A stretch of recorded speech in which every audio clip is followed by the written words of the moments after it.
NeonicVoid Productions presents.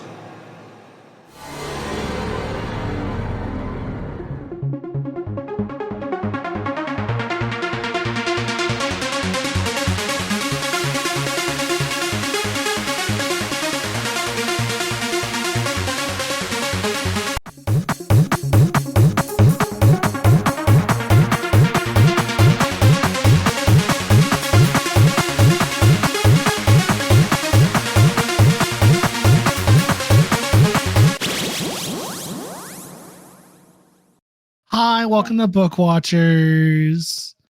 I'm your dyslexic host, Devin. And today, of course, we have the one, the only. What? Today I'm here too, your host with the most, maybe not all the time. What's good? My name's Jacob. And I roast the fuck out of Devin for his You know what? dyslexia. Yeah, you did. I remember that group chat. I was so upset. I was like, this mother. How dare they? Because if y'all are on the borderline of furrydom and y'all gonna roast my ass, I think. See, that's the thing about those who walk the fine line between furry and other kinks is that uh you come for us and we're gonna roast you. And we did. Everyone's honestly, if you're not on that fine line, are you really living their life as a gay? Maybe, who knows? Who Anyway, knows? so We yes, we didn't I've been we didn't come here roasted. to air out. Yeah, but we didn't come. We're not here today to air out the dirty laundry. I mean, if this book series that we're doing is not a prime example of somebody, you know. Hey, I like werewolves. I Okay, know and you yes, like werewolves, as I do do I. like romance novels. Okay, this isn't the first romance series I've read. Uh, Okay, like as in do fact, I I. took a. In fact, like I've taken to actually reading outside of the typical genre that I read, which is usually either high Ooh. fantasy or science fiction. Ooh. So we're still in like Oh, the nonfiction. Oh, I'm sorry, we're still in the fiction. Excuse me. yeah, Like we're still in the fiction genre, but now it's more romance. Well, which a good you know, romance is good every so often. true. But when I think about it, the Green Creek books aren't so much romance, but more of a love story, really, because it's not just focused on the. Okay, yeah, it is. There's like the couple. It goes from the couple getting together in love, but there's a lot more dynamic. It's not Yeah. 100%. It's not all 100% focused on that. Like they have their own trials and tribulations and all that shit. Yeah. And it does tend to like each book tends to take on like take over a good period of time. So like the book we're going to be covering today is book 2 of the Green Creek series.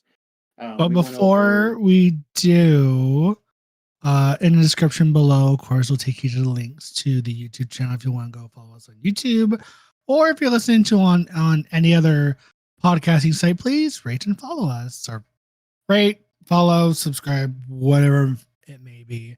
Spread the word. We need it. We have fun Yeah. here. Continue. Now we can talk about the second book of this series. Yeah.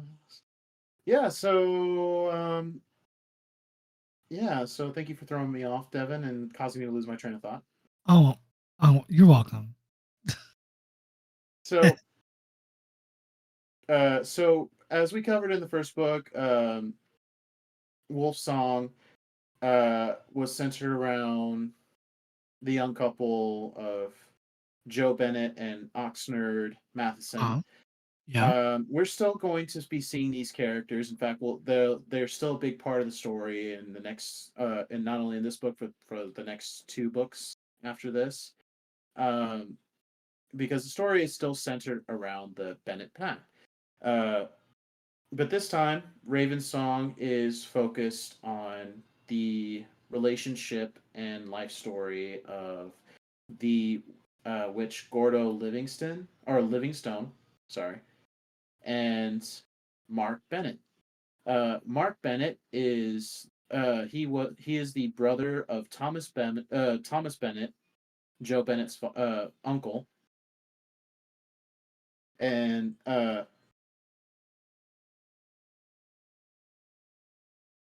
I'm sorry. Let me rewind. I threw myself off here. Rewind. Wow. Rewind. Okay, so Mark Bennett is the younger brother of Joe Bennett's father, Thomas Bennett. Yeah. He was the original. He was the Alpha's second before Thomas died in the previous book. Now he's just a regular beta. His nephew Joe has taken over leadership of the Bennett Pact alongside Ox. So as just I mentioned in the last book, Ox had become a uh, he had become a human alpha. So instead of so typically, werewolf can only becomes an alpha if they kill another alpha or if that power is transferred to them. But Ox was very special. He became an alpha when Joe and his brothers left to chase down Richard Collins, and he kept the what remained of their pack together, and he even made it bigger by taking in more people. Ooh. And at the end of the first book, Ox was gravely injured by Richard Collins, and Joe, in desperation, bit him and turned him into a werewolf. Now, when he became a werewolf, Ox is still an alpha, but now he is an alpha werewolf. And the same goes with Joe. So now the Bennett Pact has become even more. I keep saying pact, as in like I'm trying to Pack. pack instead of pack. I keep saying pact. So Pack Alpha and with a Joe. K. Replace this T with a K.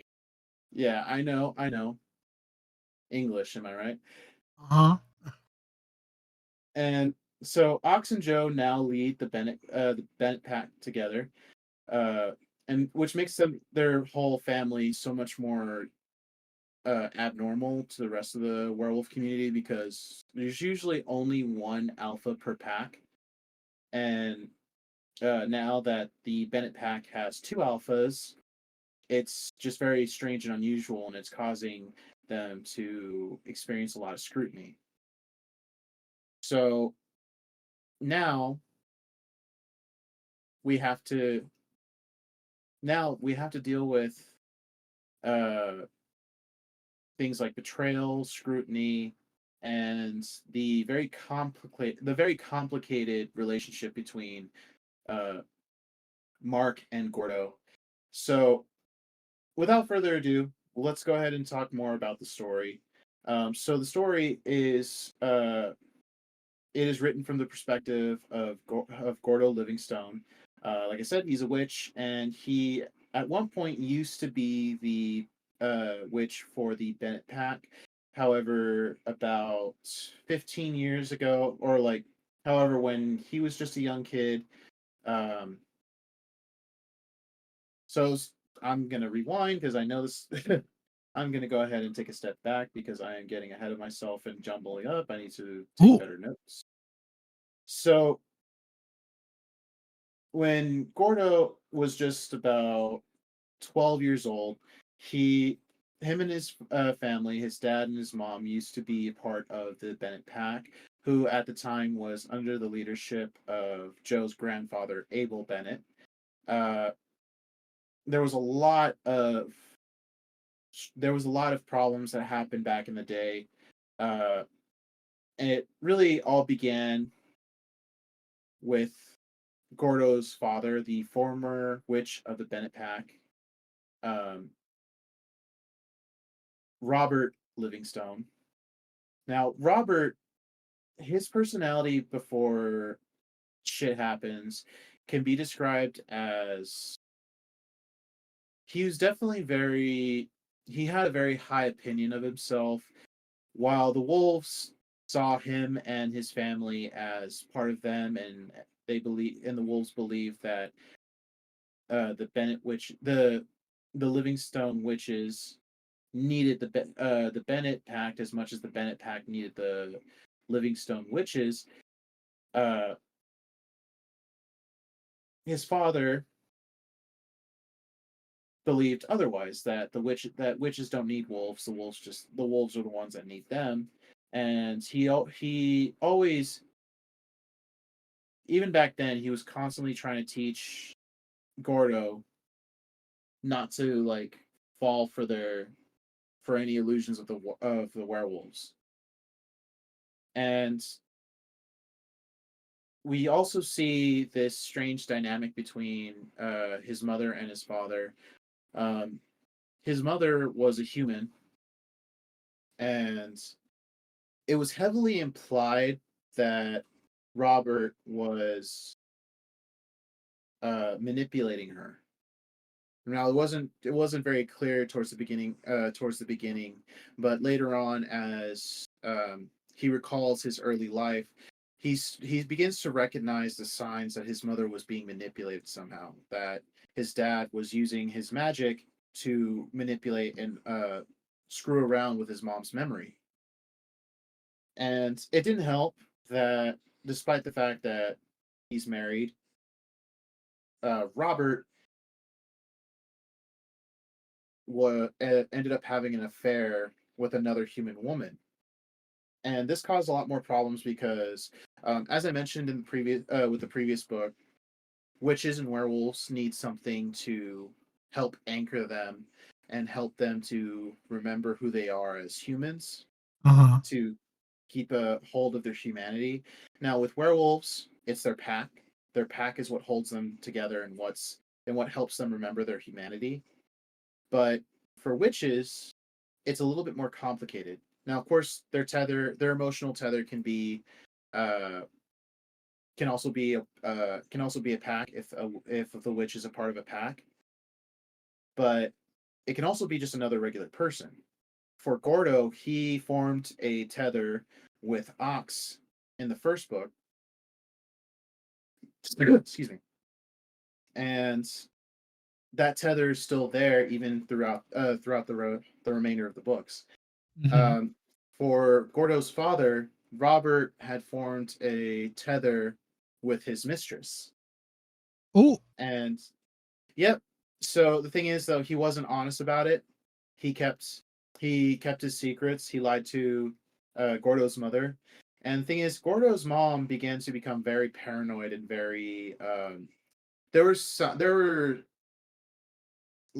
there was clear signs that she was beginning to suffer from mental disabilities like PTSD and other. I would say I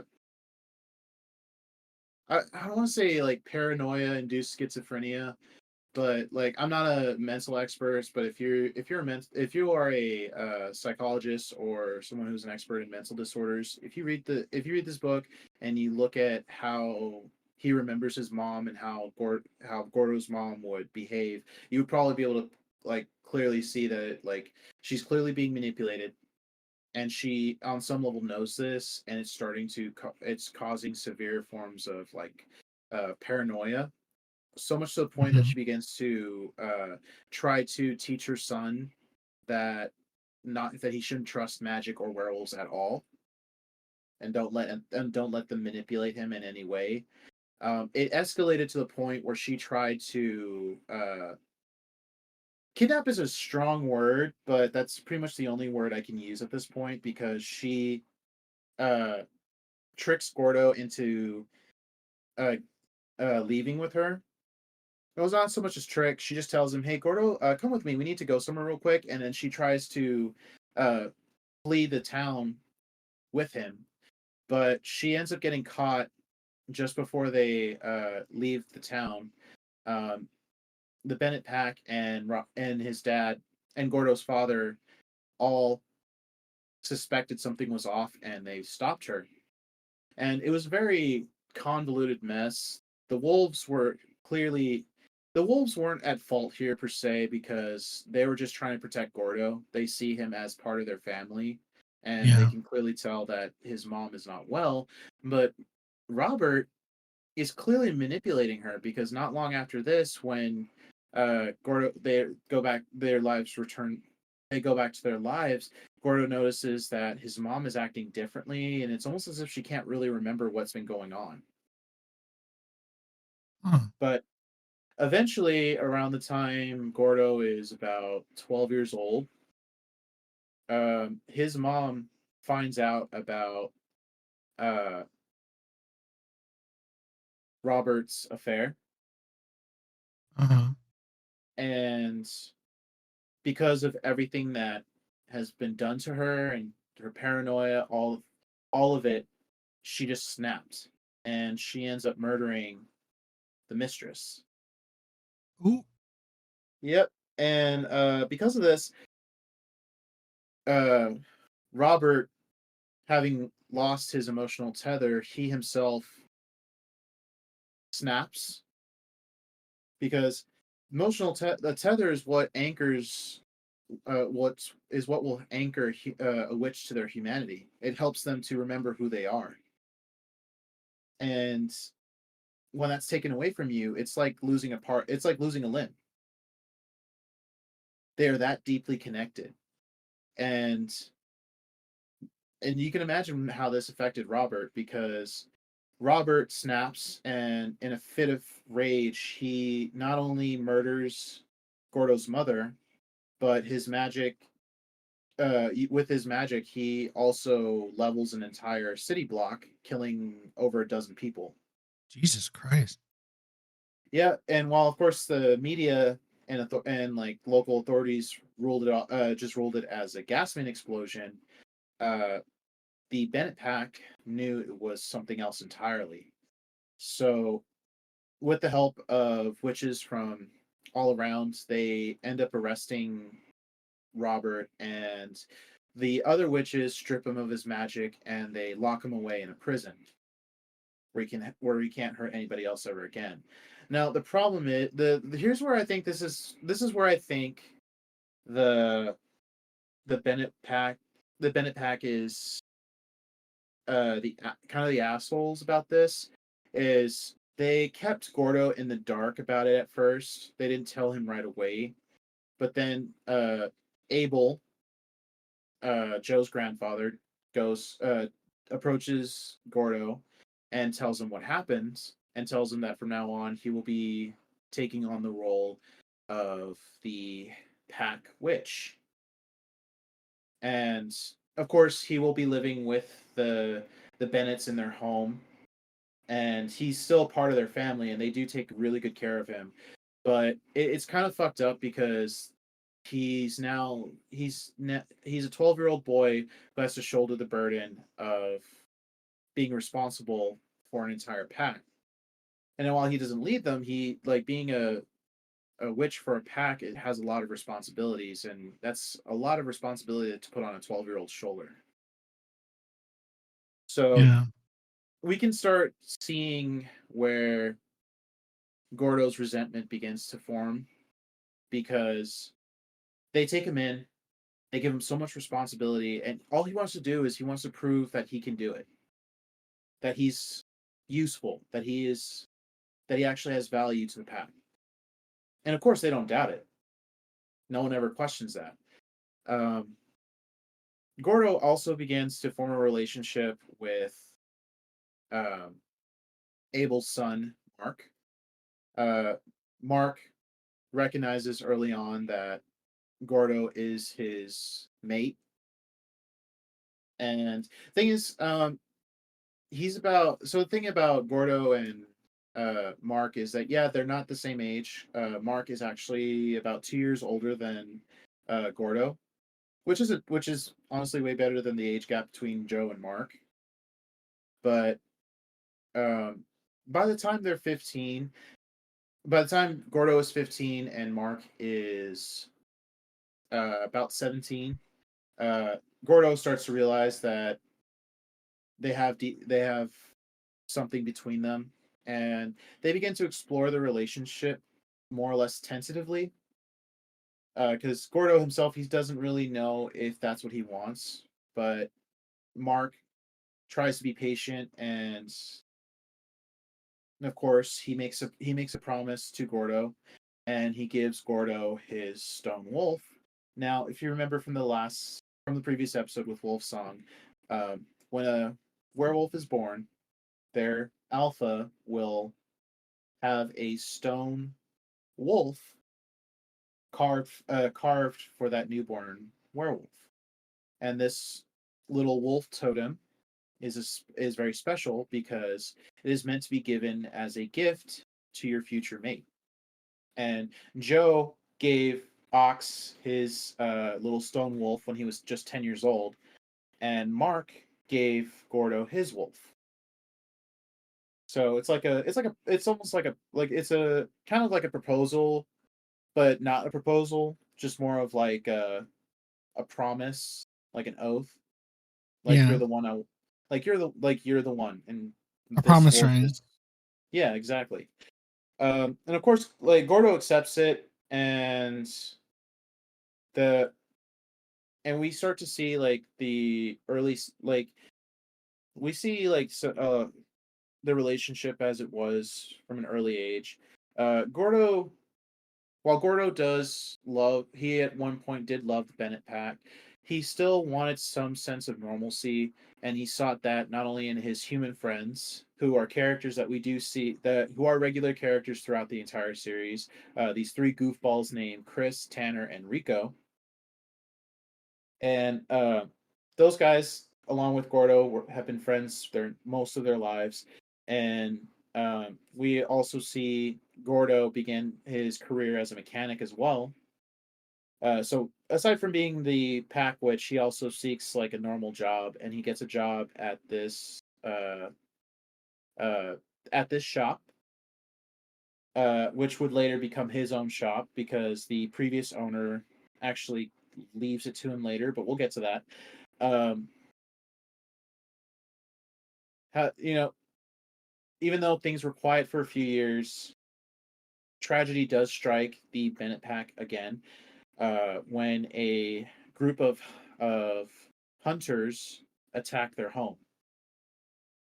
Now, back in the day, the Bennett pack was a lot larger. It wasn't just this one family of werewolves. It was several different families of werewolves, brothers, cousins, nephews, aunts, uncles. It was a lot bigger. And the thing is that just like there are families of witches and like large and powerful families of witches and werewolves, there are large and powerful families of hunters as well, who make it their life mission to hunt down any form of supernatural creatures, werewolf, witch, what have you. And this one particular family this one particular family of hunters, they are known as the King family.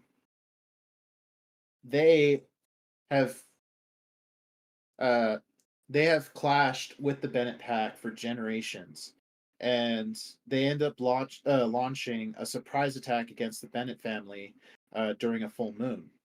And when it happens, they sent one of their own, the daughter of the patriarch, a girl named Meredith King. She ends up luring Gordo away from the pack because even though he's only 15 years old, he's still a witch and he's still very powerful. So she ends up luring him away from the pack, and she ends up injecting him with a sedative, knocking his ass out.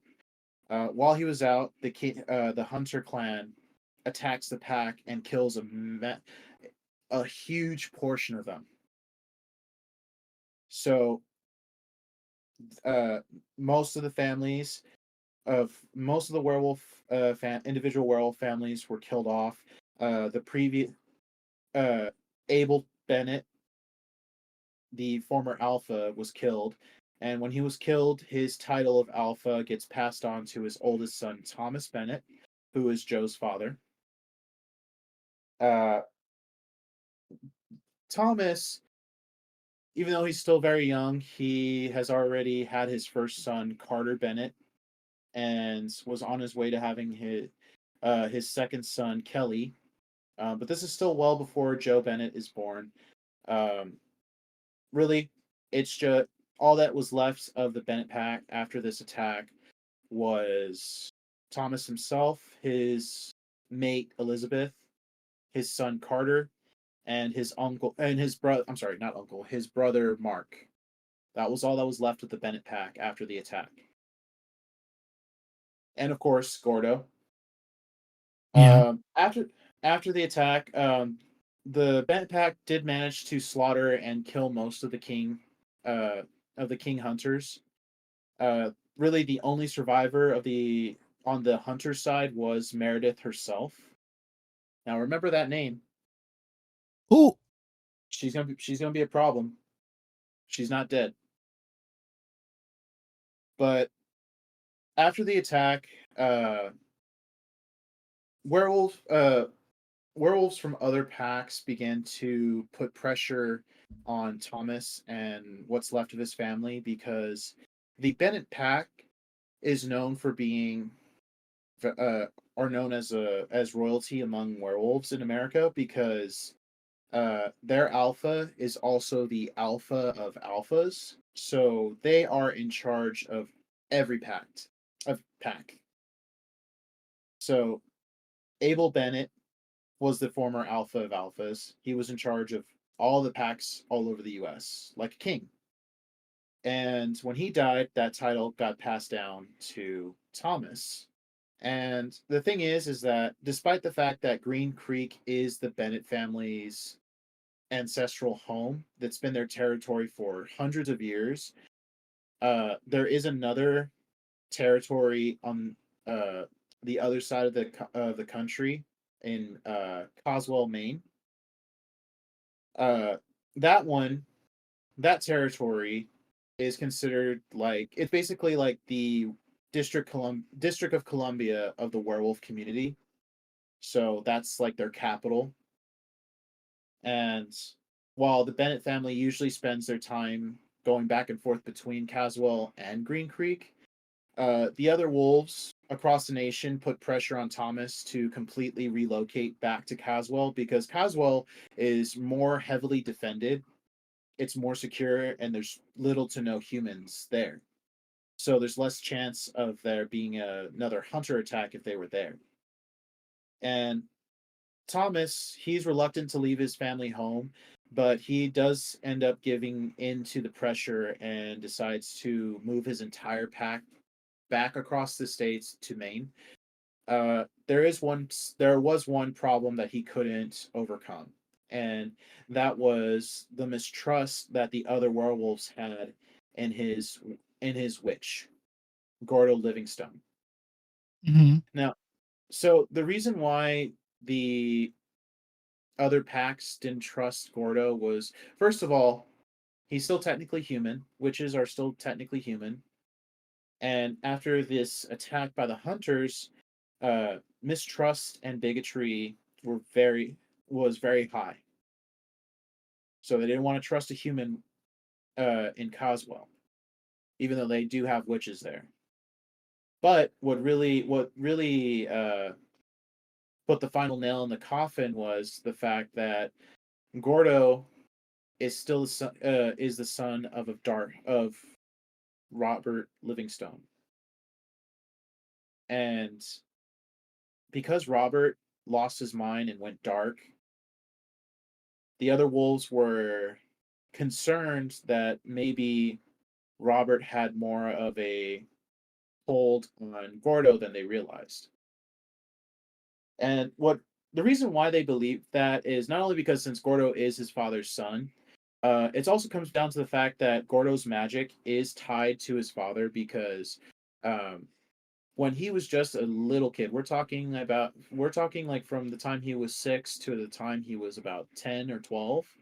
His dad had been tattooing these magical sigils and other tattoos onto Gordo's body.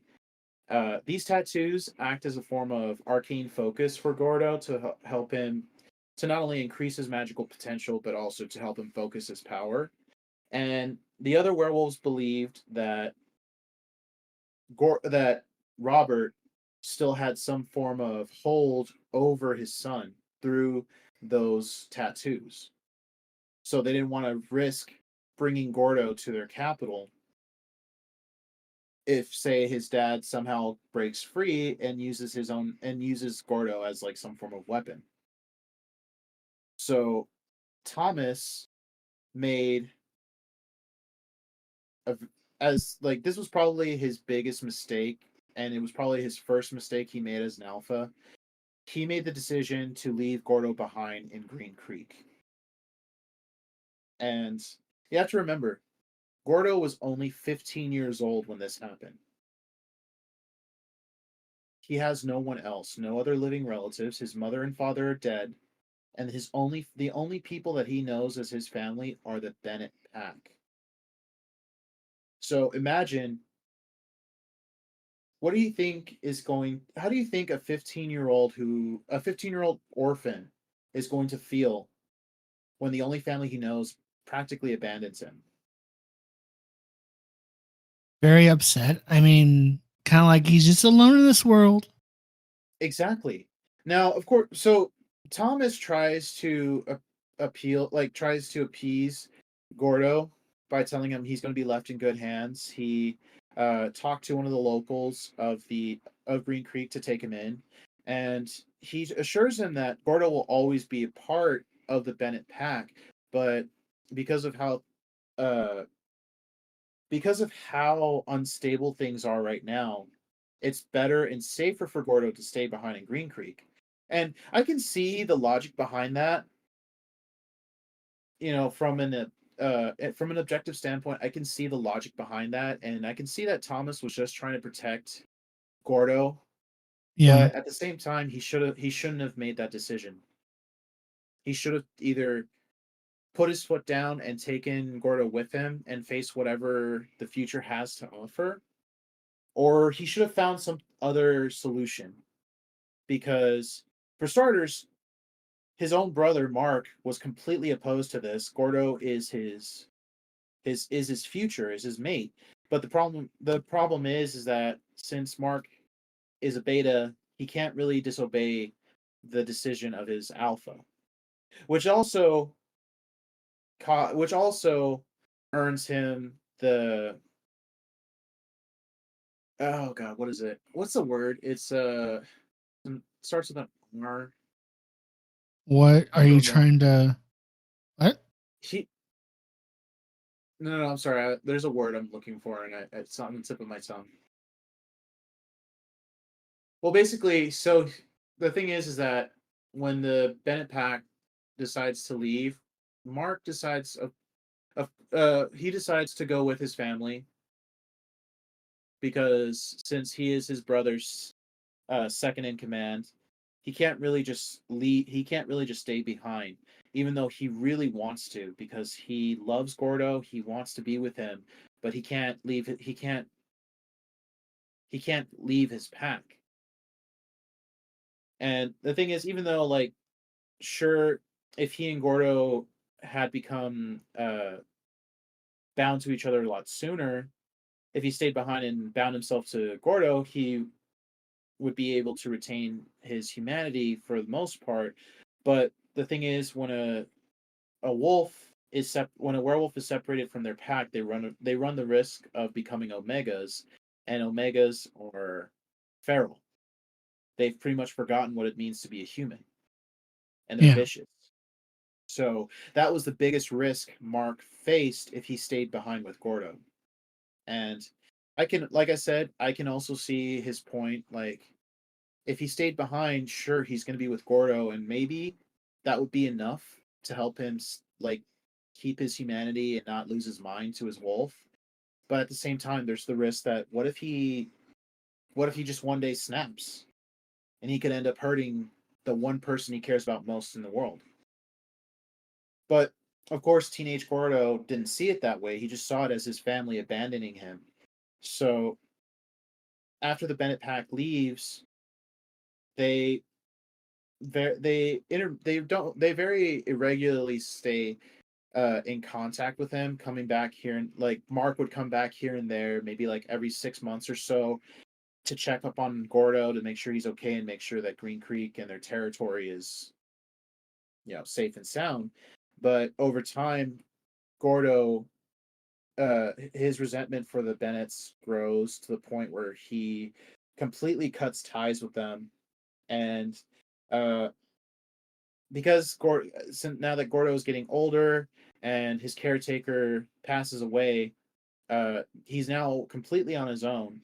And although the person who took Gordo in left him his old house, as well as the uh, shop that he owned. So that's how Gordo comes into ownership of the auto body shop, and which would later which becomes like a big part of the story later on, because Gordo's shop is like a place where a lot of the pack ends up working in, and this is how he becomes the owner of it.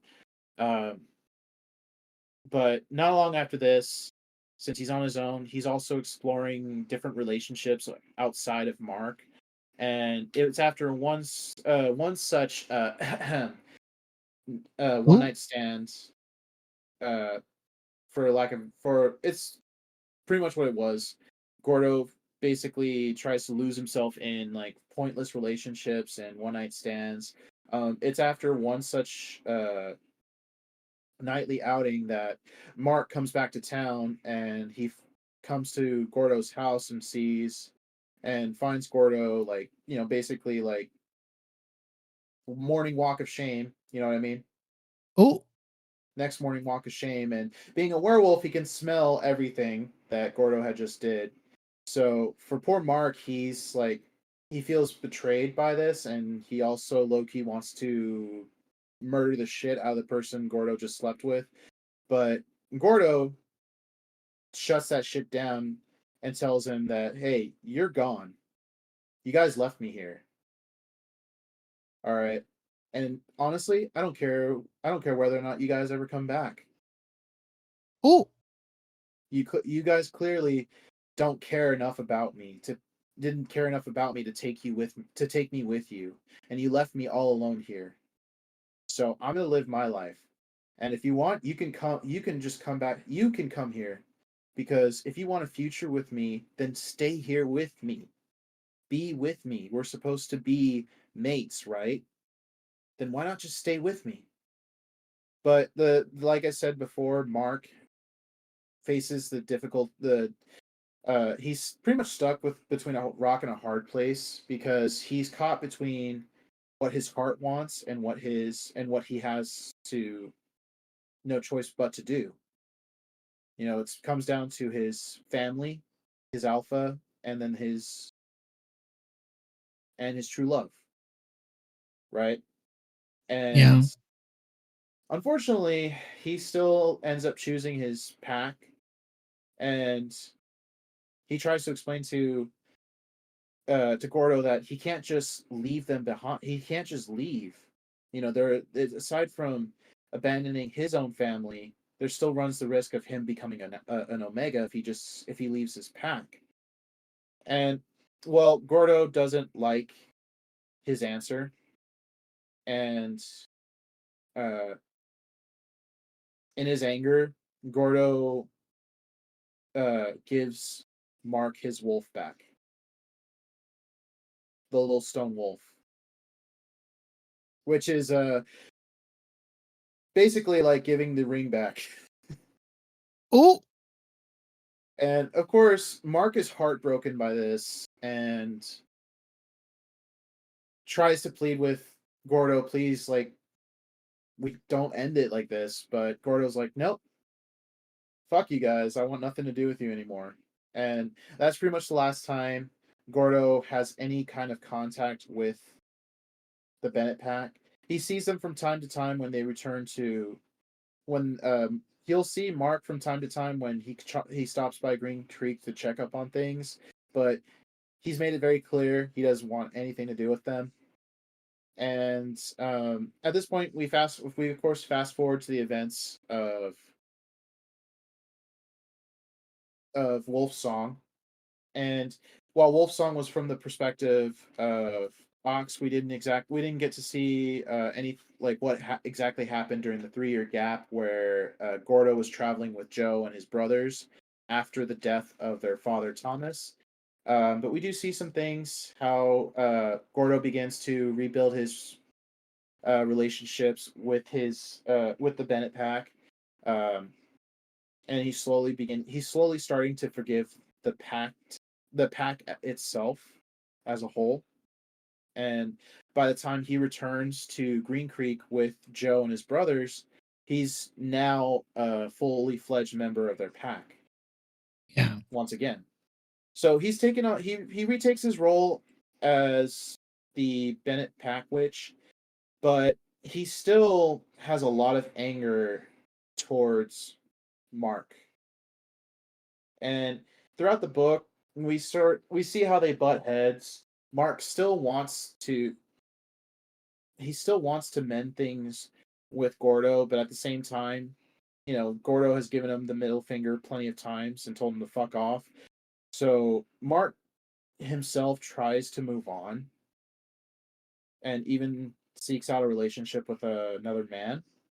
But the thing about werewolves is that once they find their mate, they don't change their mind easily. So, there's a few close encounters where Mark tries to make a move on Gordo, but during one such move, Gordo ends up throwing Mark against the side of a building using his magic.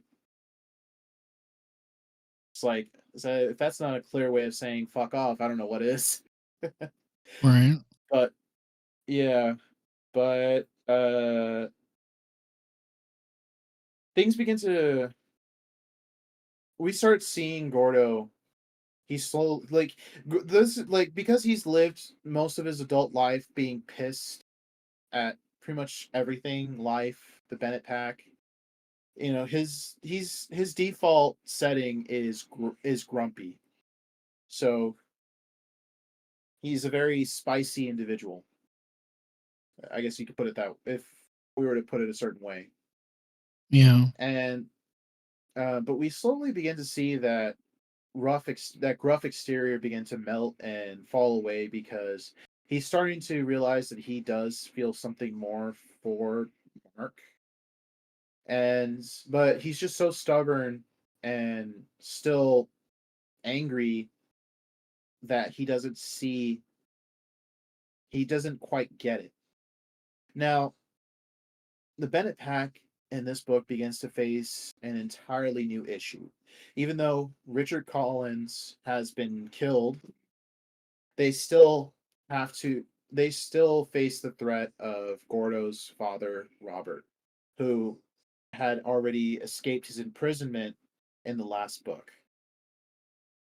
Now, we saw what happened during the confrontation with Richard Collins and how he was killed by Joe, but nothing ever came out of Gordo's father.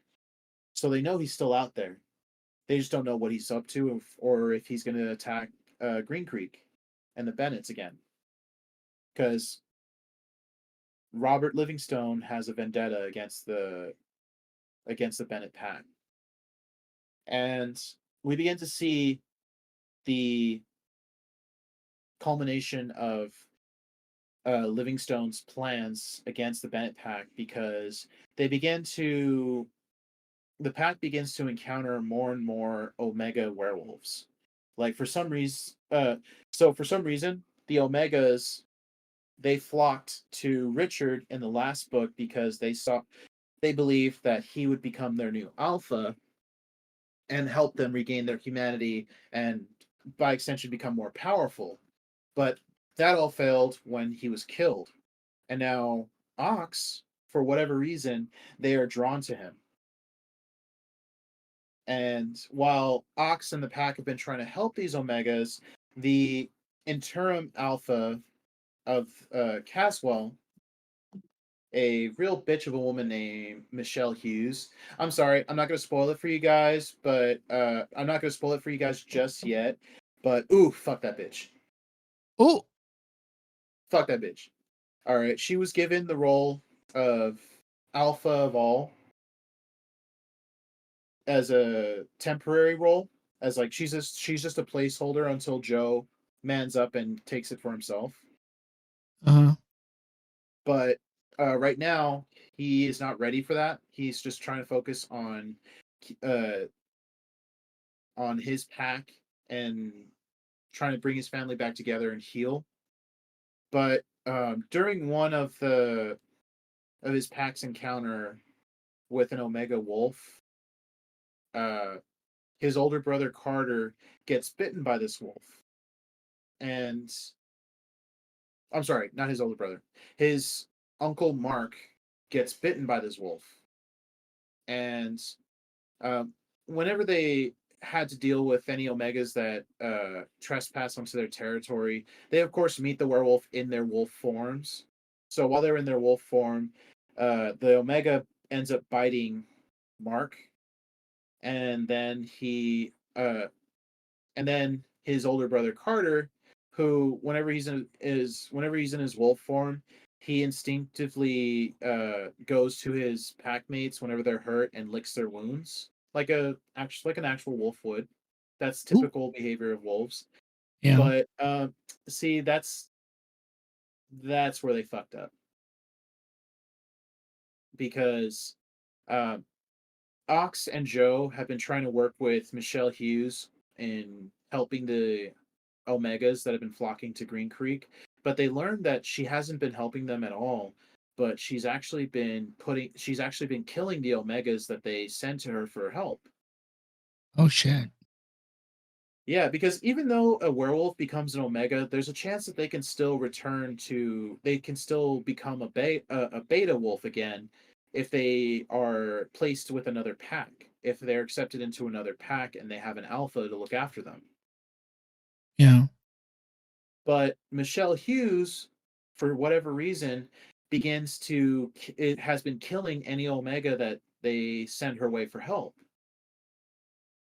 And at one point, the Omega wolf that had attacked and bit Mark was actually Michelle Hughes' second in command.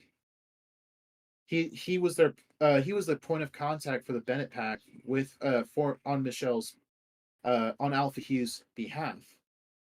But during one of his during his most recent visit, he begins to go feral, which is unusual because werewolves, when they are a part of a pack and they have an alpha, they don't have any risk of going feral. It's only if they lose their alpha or if they leave their pack. But for some reason, he spontaneously goes feral and attacks the Bennett pack. Now they subdue him, but in the process, Mark gets bitten, and Carter licks his wound. And the reason why I'm pointing that out is because when uh when this when Hughes second comes back to himself, he has a moment of clarity. They interrogate him and they ask him, why did he attack and why are you going feral? He reveals that, as it turns out, there have been betas from all over the country have been going feral. And he also reveals that they learned that the reason for this is because of some kind of wolf-borne infection.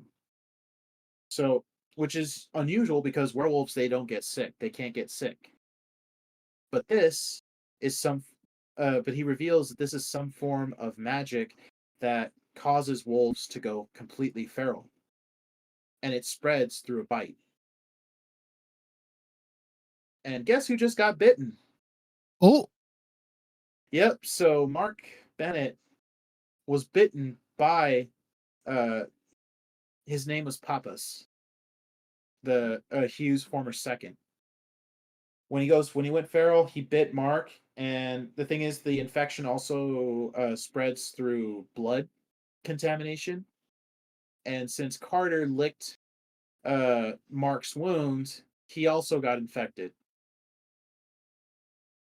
So, unfortunately, for Carter and for Mark, they have to be quarantined. Oh, And after Papas reveals what's been going on and the fact that Alpha Hughes has been hiding it from the Bennett pack, Joe and Ox call up Hughes and they call up Hughes. So they call her via video through a video call, and when she answers, they question her, and she admits that yes, there is an infection, and it has been causing wolves to go feral. If Papa's has been infected, just make sure no one's been bitten, and you should be fine. But you got to put him down. But then they let slip that both Mark and Carter have been infected, and Hughes is like, "Oh well, that's a shame. You should put him down because within the next 2 weeks they're going to go feral." And Joe and Ox, they immediately are all like, "Hell no, we're going to figure out a way to cure these guys because if this is some form of magic, it was definitely caused by Livingstone. So all they need to do is figure out a way to stop the infection, and the way they do that, they need to find Robert Livingstone himself. And problem is that no one knows where he is. Not even not even Alpha Hughes has been able to find him. But Hughes, and this is where I'm like, fuck that bitch. She gives them an ultimatum. She tells them if you don't put your if you don't put Mark and Carter down alongside Papas, then within the next 3 days, then you're gonna face the consequences. And oh, with that, she ends the call. And of course, the Bennett pack are like, no, fuck that bitch. We're not gonna kill our own family. We're gonna figure this out. We're gonna try to find a way to save our family. But for the time being, they do keep an eye on Carter and Mark. Um, the 3 days go by. They call up Michelle again to try to convince her to change her mind and try to convince her to like help them. She still stands. She stands by her words and says, "If you don't put him down, I'm going. Then your whole pack will be considered rogue." And when they tell her to go fuck herself, she says, "All right, well then I have no choice." And then she declares the Bennett pack a rogue pack, and then she places a quarantine on Green Creek oh, because she has to. She said because in her own words, she has to assume that the entire pack has been infected. oh shit. Yep. So they know this is bad. Uh, now that they know that that Caswell and Alpha Hughes are to be considered a threat, the Bennett pack begins to try to figure out a way to prepare themselves for whatever is going to come. So they start shoring up the defenses around the town. They Gordo places more wards because in the previous book, when Collins attacked Green Creek, uh, Livingstone was able to fuck with the wards in order to let him get in. But now Gordo knows better, so he strengthened the wards and made it to where Livingstone can no longer affect any of the protection or protective spells around their territory. He also begins calling around the nation to other witches that aren't affiliated with any packs to try to see if there's any way they can help him with figuring out a way to cure this werewolf infection. And he does reach a couple of witches who are able to help him. They said they agree to help him in figuring out a way to either stop the progression of the infection or to cure it entirely. But they quickly tell him that the only way that they're going to be the only surefire way that they can stop this infection completely is by killing Robert Livingstone, because he's the man who because it was from his magic that created the infection in the first place. So um, the Bennett pack do everything they can They keep an eye on their two infected family members, but as the weeks go by, they begin to exhibit Omega tendencies. They start snapping at people. Um, at one point, Mark lost control of himself for a moment, and he ends up uh, striking his sister-in-law Elizabeth. And he was so upset about it that he almost immediately demanded to be quarantined. And the way they did that is, since werewolves can't touch silver because silver burns them. Uh, I feel like this is kind of something out of Supernatural, because what they end up doing is using silver dust. They create a line on the ground. Mhm. So if they like draw a circle with silver, the werewolf can't cross it. It creates like a barrier that they can't cross. So it's like, okay, go stand in your circle of silver. Ah. So that's how they quarantine both Carter and Mark. But it's at this point that now that Gordo is beginning to realize that he's an idiot, because he still loves and cares about Mark. And now that Mark is on the verge of completely losing himself, he's becoming frantic in his quest to find the cure. And the thing about the infection itself is that it targets the tethers that bind wolves to each other. So the tethers that connect them to their alpha and the rest of their pack, and even the tethers that connect them to like one individual person. The infection targets those tethers, and when those tethers deteriorate and break and completely break, that's what causes the werewolf to go feral. And uh, Gordo realizes that, like, the pack realizes that, well, maybe he needs a stronger tether, and what's stronger than the tether between official mates? And Gay. yeah, A so thruple? a thruple. A thruple? No, man. You have to be No, tethered to another couple. no. Well, no. Okay, so Gordo decides to stop fucking around, and he admits his his feelings for Mark.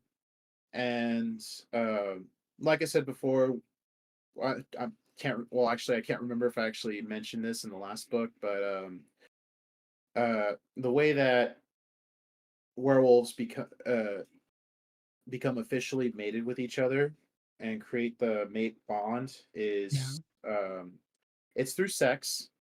Oh, And uh at the height of the set of at the height of the, sex, the climax, if you will. at, at the climax, werewolves would typically bite each other.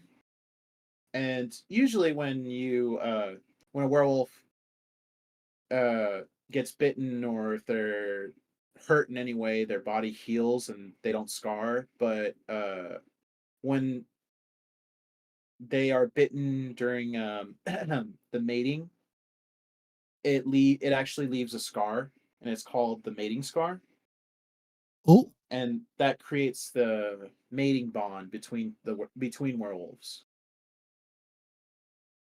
So yeah, kinky. kinky. So yeah, so Gordo just says fuck it and decides to make it official with Mark, and takes on the mating bond with the mating the bite from Mark. But also it's kind of interesting being a witch, because when they reach their climax and Mark bites him, Gordo also leaves a mark on, well, Mark. And this mark is actually in the shape of a raven, because with Gordo, his signature is a raven. He has a tattoo of a raven on his arm, and even after his father put those magical tattoos on him, he got another tattoo on his chest of a wolf and a raven. So of course, like the wolf is, it's a brown wolf and a raven, and the brown wolf, Of of course, is course. the brown wolf is of course Mark, and the raven is is him. Yeah. So once the mating bond was created, Gordo is left with a scar on his neck, and uh, Mark now has a tattoo of a raven on his neck too. So No. yeah, but they had done this in an effort to create a stronger tether to help Mark stay sane for a longer period of time. But unfortunately, it proves to not be enough, because the infection almost immediately breaks that tether. So, like, after they have sex and everything, Gordo wakes up and he finds Mark in the kitchen of his house. And when he goes to him, Mark turns around and he tells Gordo to run, because Mark at that point begins to go completely feral. So poor Mark, poor Gordo. Like they finally say fuck it, and well, fuck. And now Mark has gone completely feral, completely forgetting his humanity and his emotional tethers, and attacks Gordo. But uh, luckily for him, the others in the pack sense when Mark's tethers to the pack began to completely disappear, and they come quickly, and uh they knock out Mark, and they take him back to their home. And there they quarantine him. They trap him in a barrier of salt. I'm sorry, a barrier of silver, and now he can't get out or hurt anybody. Um, Gordo is upset, understandably, and Yeah. the other and Carter realizes that the it's going to happen a lot quicker. So Carter decides to willingly quarantine himself in a line of silver, so that way he doesn't hurt his family. Now his brother Kelly is upset, because Kelly and Carter, they do have a very close relationship. In fact, they are each other's tether. So seeing his brother in a position like this is very upsetting for him. And at one point, uh, he even wants to be quarantined with his brother, but the rest of the pack, they managed to convince him not to. Now, here's where things begin to pick up. Despite the fact that uh, they managed to keep Mark from hurting anyone else, there's still the fact that there are other Omegas out there, and they're going to begin hurting people. Uh, and also, Ox has been slowly coming to realize that he has a lot more power than he was fully aware of. So when he became a werewolf, he realized that he also had a connection to the Omegas that were following Richard Collins. Mhm. Now, and it wasn't just them, but not just those Omegas, but all of them. And at first, it was too much for him, so he had Gordo place a block on his mind to keep him from feeling these Omegas all around him. But they come up with an idea to maybe use that to their advantage, allowing Ox to become not just an alpha, but an alpha, not just an alpha of his own pack, but an alpha of all of the Omegas, the werewolves that don't have a pack. Ooh. And the reason what really spurred them into action was because now they begin to see they begin to they encounter what Michelle Hughes has decided to do, Uh-huh. because Michelle, uh, being the alpha of alphas, has access to a lot of resources, including an army of witches. And this particular army of witches, about 30 of them, come to Green Creek, and they use their magic to seize control of the Green Creek's wards. So they seize control of them and take over, and they basically rip the wards away from Gordo's control, and they alter them. So now, instead of the wards keeping werewolves and other supernatural beings out of Green Creek, Mm. but the wards will now keep the Bennett pack in. Ooh. So the Bennetts are trapped, and they have no way of defending themselves from whatever else is coming their way. And they do eventually figure it out when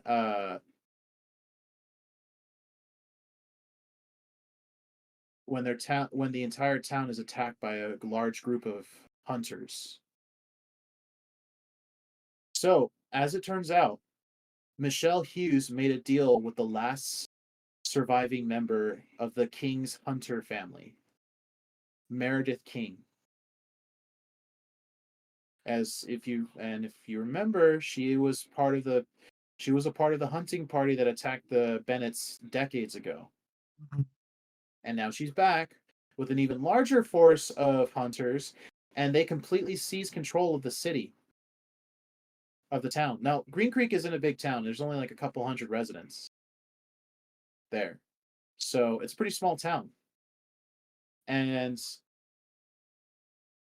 Meredith, she has she not only has uh, a large group of fully armed hunters, but she also has two pet werewolves with her. These werewolves are omegas. They've completely lost their humanity, so they're both in their full wolf form. So at this point, they're like animals, but she, quote unquote, tamed them. So they're like basically pets to her. And using her force, she drives the Bennetts uh, to the very edge of their territory, and she takes over the town center, and she even commandeers Gordo's shop. Some of the Bennett pack gets injured in the fight, but they had to retreat and regroup. And it was during all this that Mark goes completely feral, and Carter decides to quarantine himself.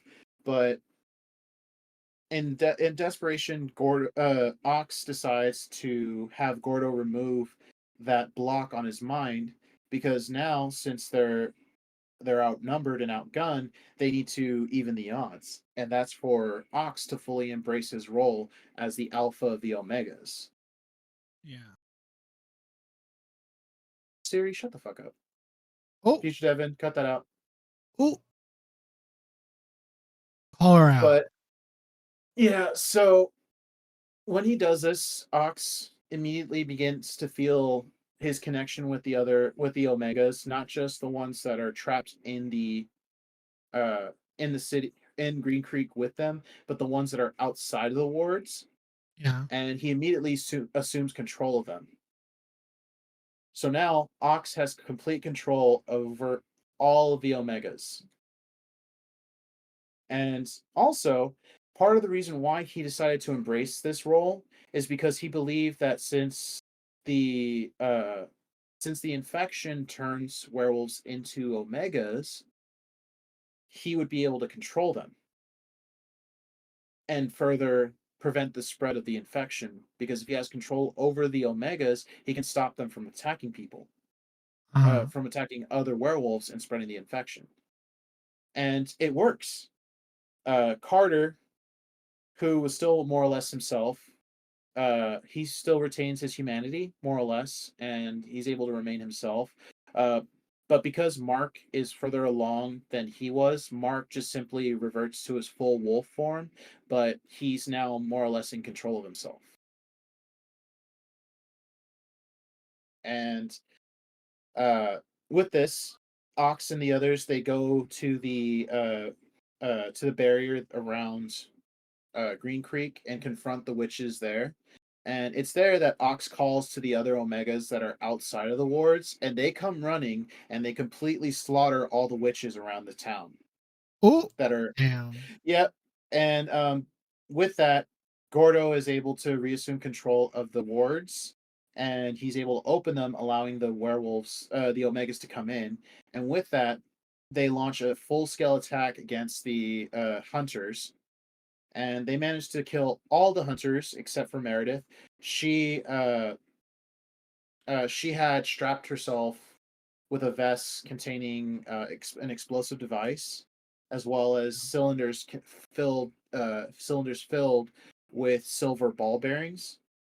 So she's planning to blow herself up and taking as many werewolves with her as possible. Now, when the hunters had control over the city, over the town, the Bennett pack had evacuated many of the residents and had them go into hiding. A lot of them were they had them hide in a local bar that was owned by this lovely lady named Bambi, and Bambi is also the love interest of one of Gordo's human friends, Rico, who in the last book Ox had brought in uh, to their pack. So now, not only do the human, not only do the humans of their pack, of course, know who werewolves are, but the entire town knows of the existence of werewolves now. And um, during the final confrontation with the hunters, they see all the wolves and all the fighting, and at one point, though, one of the Omega wolves that Meredith kept as a pet, a very large, it's described as a very large timber wolf. And when I say very large, I mean it's about the size of a racehorse. Yeah, the werewolves in this book are huge. I don't know if I Yeah, I don't know if I mentioned that before, but Ox, he's actually the biggest. So he's huge when he's in his wolf form. But this timber wolf in particular didn't respond to Ox when he assumed control over the Omegas. And he still more or less fought against the Bennetts. But when this wolf encounters Carter Bennett in a fight, instead of attacking him, it ends up like sniffing him, and then it grabs him and tries to pull him away from all the fighting, and it starts to act as if it's trying to protect him.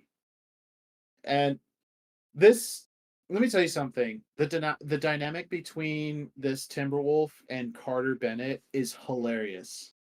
Because for one thing, Carter is extremely annoyed because the Timberwolf ends up attaching itself to Carter, and it begins following him everywhere like a shadow, and rarely gives him any kind of personal space. And he doesn't understand why the Timberwolf is doing that. But then everyone else in the pack, they are losing their shit because they know why. Ooh. Since since the Timberwolf, it's still a werewolf, just an Omega. Uh, it's still technically human, and it's still a werewolf, and werewolves are aromantic, Yeah. so they are very their senses are very smell oriented, and when they encounter their true mate, it's they know based off of sense of smell. And Carter didn't realize this, but the Timberwolf recognized him as his mate. And for the next two books, Carter, well, like after this, like for the next book, Carter doesn't even know why the wolf is so attached to him. But everyone else in the pack, they're losing. They're just like, they're just laughing at him because they're like, "Oh my god, he's so dumb. What? When should we tell him? Who's gonna tell him? No one. Okay, good. I want to see how long it takes for him to figure it out." Um, but in the end, the Bennett pack does come out on top. They do defeat the rest of the hunters, and when Meredith straps the bomb to her chest, she tries to blow up the bar that the majority of the Green Creek residents were hiding in. But before she did, the human members of the pack managed to like sneak in from the back entrance and lead everyone out. So when Meredith when she's finally confronted, she runs into the bar and blows herself up, but she doesn't kill anybody. Yeah.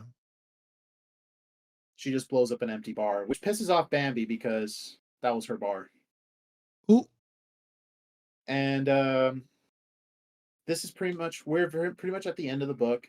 Uh, Gordo, along with the help of the other witches that he had contacted earlier, they were able to help Mark and Carter more or less regain their humanity again. Because even though Ox had taken control of the Omegas, uh, Mark is still more or less trapped in his wolf form.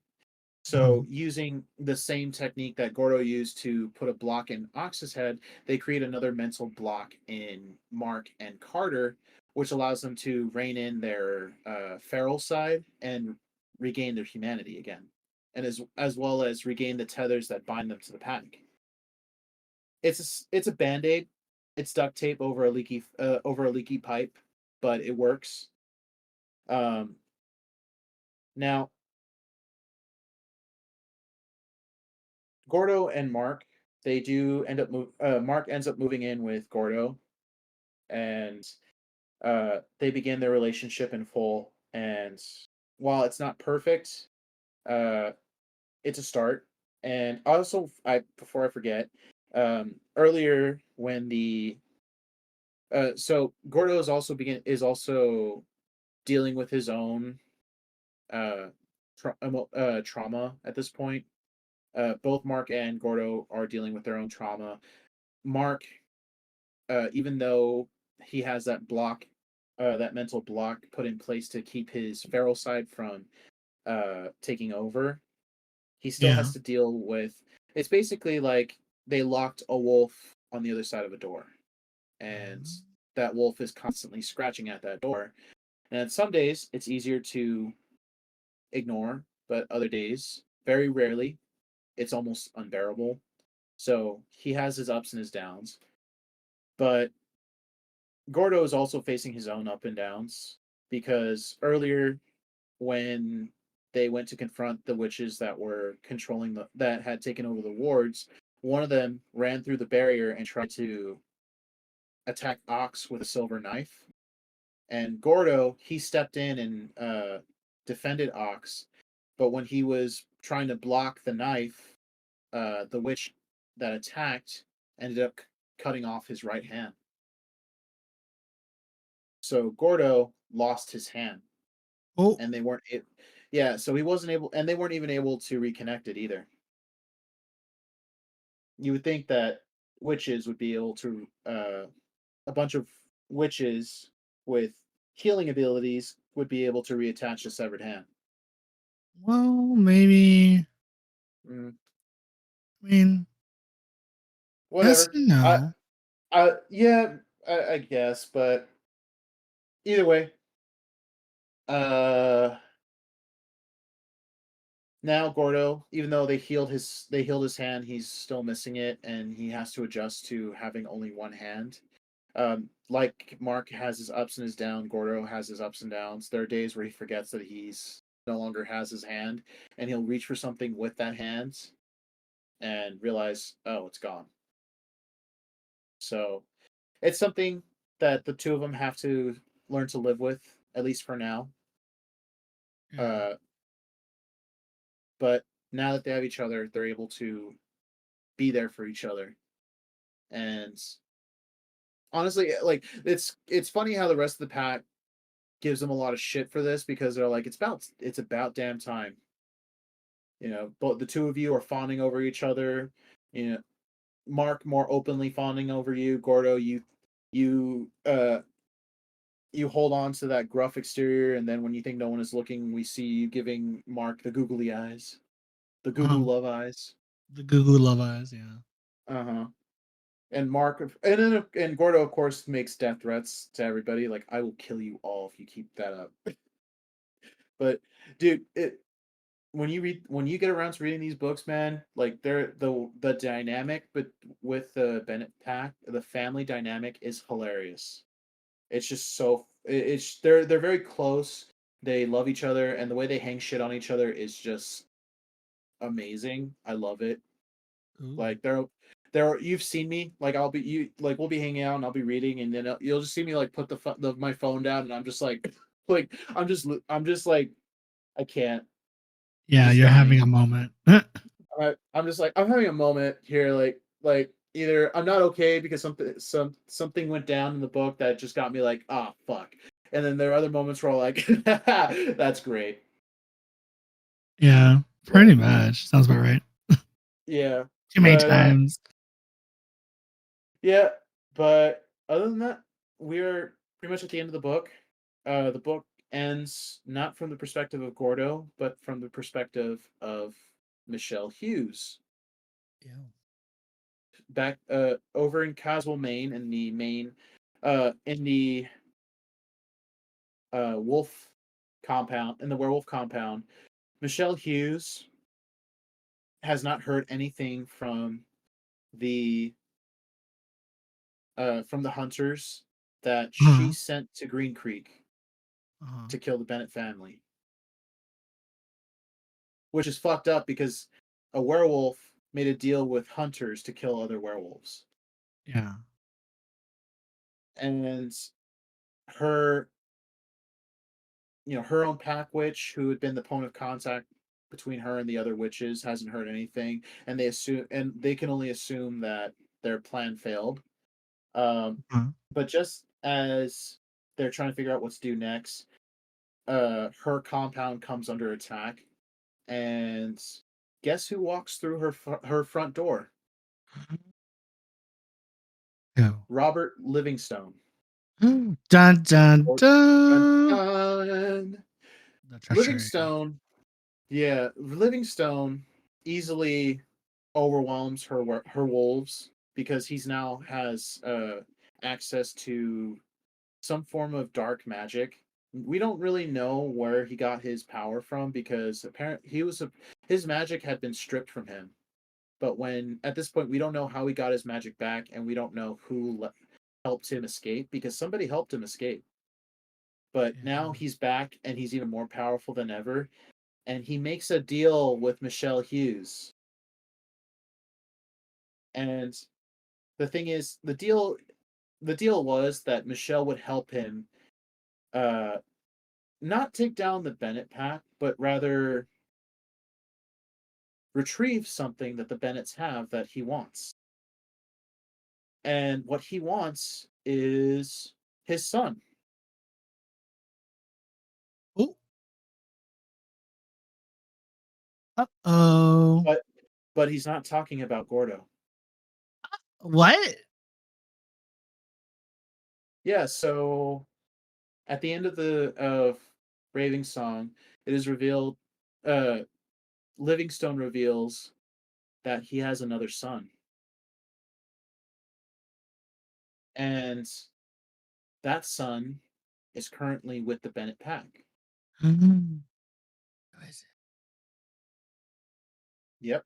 And Hughes, being obnoxious and arrogant, thinking that she somehow has an edge over Livingstone, she challenges him and she's like, "Well, what do you have? Well, how does this benefit me? what can you give me in return? Uh-huh, And uh-huh. and and how exactly are we going to go about getting your son back from the Bennetts? And I've only mentioned this character. I haven't mentioned this character at all in this book. I mean, he's there. He's a part of the Bennett pack, but he was introduced in book 1. His name is Robbie. Mm.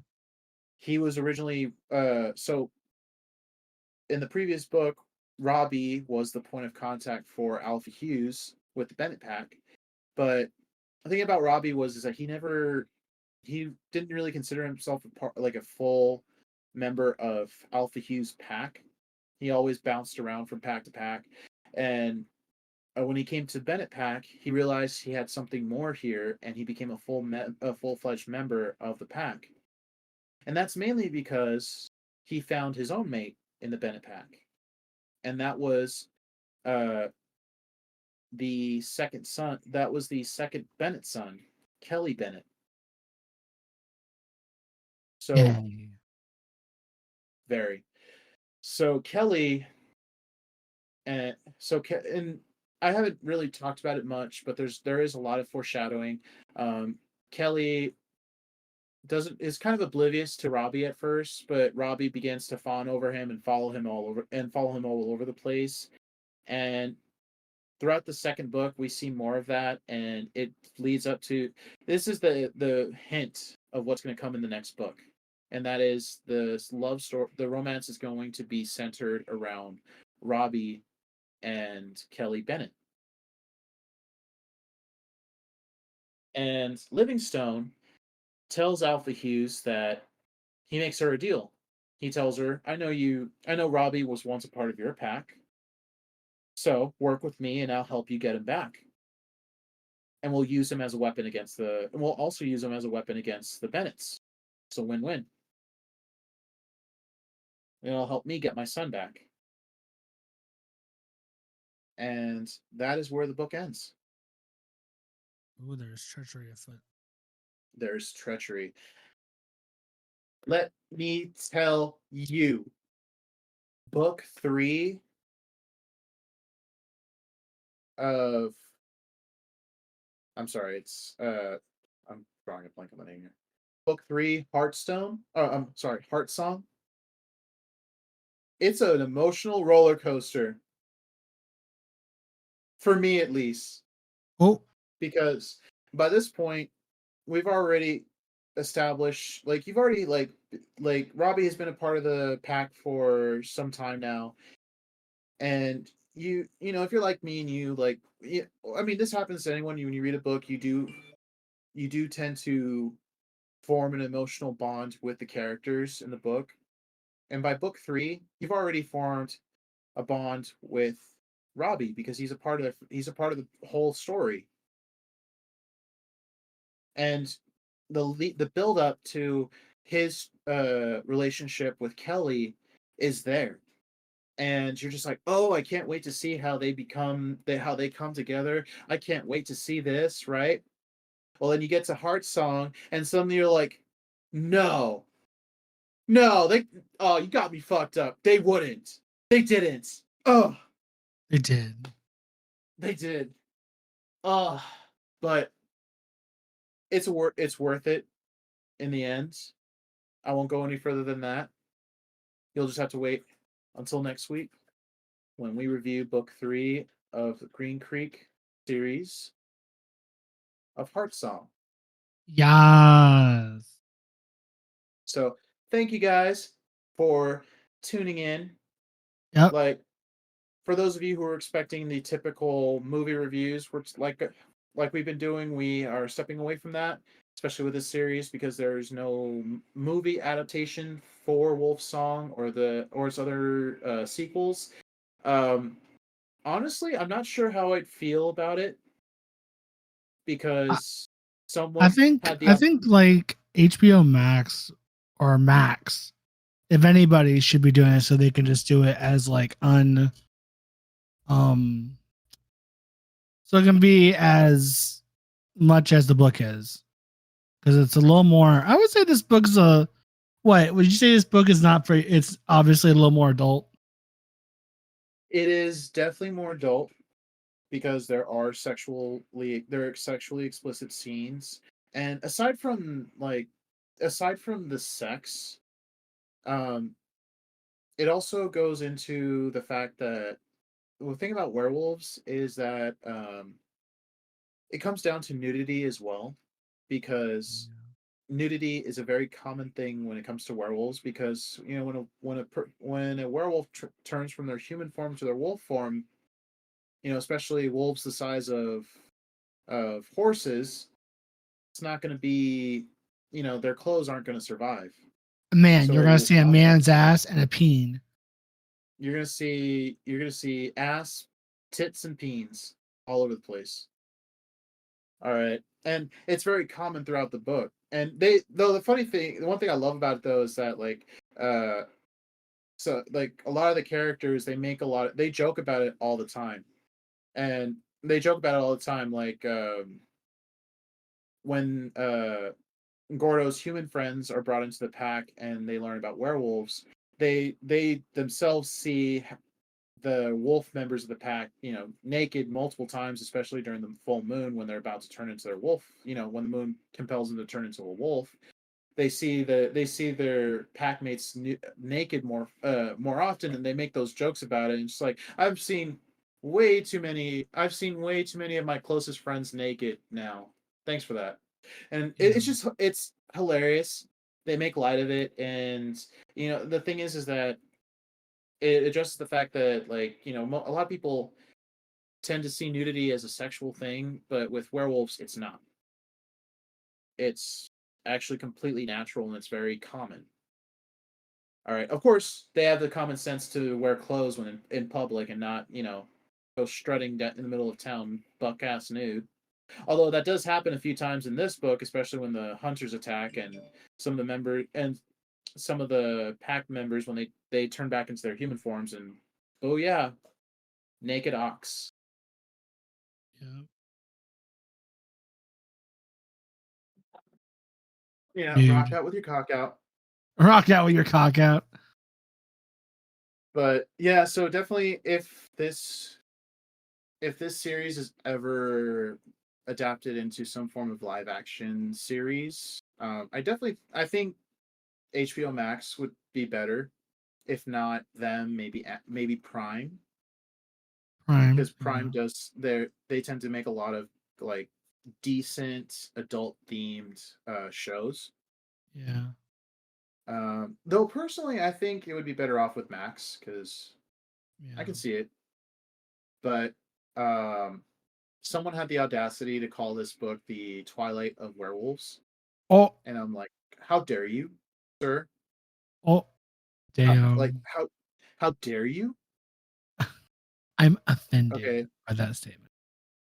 I I I actually am, because unlike Twilight with the sparkly vampire bullshit, um, this story is more faithful to how werewolves are in mythology.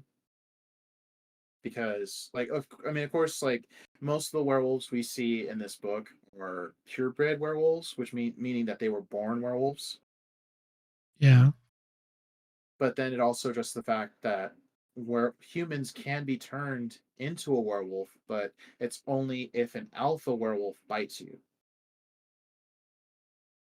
And that's what happened when Ox was turned into a werewolf. That's what happens. I'm not gonna. That's a spoiler. I'm not gonna tell you until next week. Uh-huh. But that's what happens. And then also werewolves in this book, they do turn. Uh they do turn under the full moon. Mhm. And but for them, what the thing about the full moon is that for them it's more of just kind of like a monthly thing, like, oh, it's that time of the month, we're going to turn into werewolves, have some fun, and then chill the rest of the chill the next morning. Yeah. It's more of like a night for them. It's just like their monthly nightly outing. Yeah. All right, it's not them going completely feral and like running around killing poor innocent deer and ravaging the town. It's a typical thing that happens every month. Yep. But aside from that, they have complete control of their transformations, so they can Yeah. turn anytime they want. Yeah. And there's a lot more. I think this is a lot better because the so-called werewolves in Twilight are not aromantic at all. Mm-hmm. Mm-hmm. I mean, if you read the books, yeah, they do have higher senses and smell, sight, and hearing, but it doesn't really address the fact that wolves in general are aromantic. They're they're scent oriented, and in the Green Creek Chronicles, they capture that, like, even as humans, they still have wolf like tendencies, meaning that they rely on their sense of smell a lot more than their sight, than their sense of hearing and their sense of sight and other things. So I think it's way better. I mean, yeah, argument could be made that it's Twilight of Werewolves just because of the love and the romance, but I don't think so. Mm-hmm. Mm-hmm. I think it's way better. Mm-hmm. Mm-hmm. And the characters in these books are so much more relatable. Yeah. And it's a lot more, for me, I think it's a lot more wholesome because there's such a strong family dynamic here. It honestly makes me like, it makes my heart ache because I'm just like, they are such a, this is such a loving family. And I'm low key a little jealous of it because, like, my family dynamic is not like that at all. Yeah. Most of us can barely stand each other. Yeah. But it also has a found family dynamic as well. So it's not just like, oh, family, like blood family, very close to each other, like the Yeah. Bennett family itself, they're very close, but they also have their own found family. Like the Bennett pack practically adopted Ox into their family because, not just because they thought he was such a sweet and special kid, but also because he brought Joe back to them when they moved back to Green Creek. Joe Bennett, the youngest of their youngest son, had been Mm-hmm. so severely traumatized by his experience with Richard Collins that he did not speak. He was basically a shell of who he used to be. You realize how bad that is for a 10-year-old child to go through something like that. Yeah. Like, he did not speak or utter a single word in over a year, and he was basically like a zombie. And it that experience, it really hurt their family. Like, their parents were just they were just so they themselves were traumatized by Mm-hmm. what their son went through. And his older brothers, they did everything they could to take care of Joe and try to, like, make him feel comfortable and safe, but even that wasn't enough. But then, the very day they moved back into their old home in Green Creek, Joe meets this oversized, quiet, but very sweet and gentle kid, and immediately comes out of his shell, and it's like he's back to his old self. Mm-hmm. And it's just like, they the Bennett family felt so much gratitude towards Ox that they pretty much from that day forward, Ox was a part of their family. Yeah. Even though he didn't know who they were at first, he was still a part of their family. And then we see more of that. Like, we see it when Ox eventually brings in his own mother into the pack. He brings in Rico, Tanner, and Chris from the shop, and then he even brings in his ex-girlfriend Jessie. But that was by necessity because she got kidnapped by werewolves, like Yeah. Omegas, and even though, like, yeah, circumstances forced some of these people into their lives and into the world of, like, the supernatural, they Mm-hmm. become such a their family grows and becomes so much bigger and so much more close that I'm just like, Yeah. I love it. No, agreed. I think it's great. Yeah, so Devin, hurry up Yeah, and hurry finish the fuck reading. up and read it and finish Yeah, what I'm so reading and then read it. guys, we were actually originally planning on Oh wow, you're doing gonna call me Stephen. out. Yes, I'm gonna call you out. So we were originally gonna do Stephen King's Fairy Tale. Yeah. We've been planning on doing that for a while now. I read it Uh, weeks ago, like you know, over a month ago, you know and what? then no. The adult is talking. Ah. So, well, like I've since then have read 5 books. Yeah. 5 books, and then I asked you, "Hey, how far along are you?" And you showed me, and I'm like, you're not even past the first chapter." You know what? You know what? I had a lot going on in my life. Okay. You know So did what? I, but I still read 5 books in like less than 2 months. Damn. You know what? You know what? Hell, let me tell you guys something. I bought the first copy of Wolf Song 2 weeks ago, and I'm already almost done with book 4. You know what? You know what? I don't need this. This is buffoonery. I'm I am so sorry. Devin, you know. It's gonna get read. It's gonna get read, okay? Damn. I'm just giving you shit, Devin. I know. But I know you're giving me shit. It'll be read. anyway, thanks guys for listening in. Tune in next week. We will be going over Heart Song, Yep. and guys, prepare. This one is Heart Song is an emotional roller coaster Oh god. because it's not going to be like the last 2 books where we see the full from beginning to end of the relationship between these two characters. It's going to be something completely different. We're basically going to be starting from the end going forward. Yep. So, you want to know more? Tune in next week. Until Yeah. then, Bye. toodles. Toodles. Toodles. Yeah. Toodaloo. Or toodles.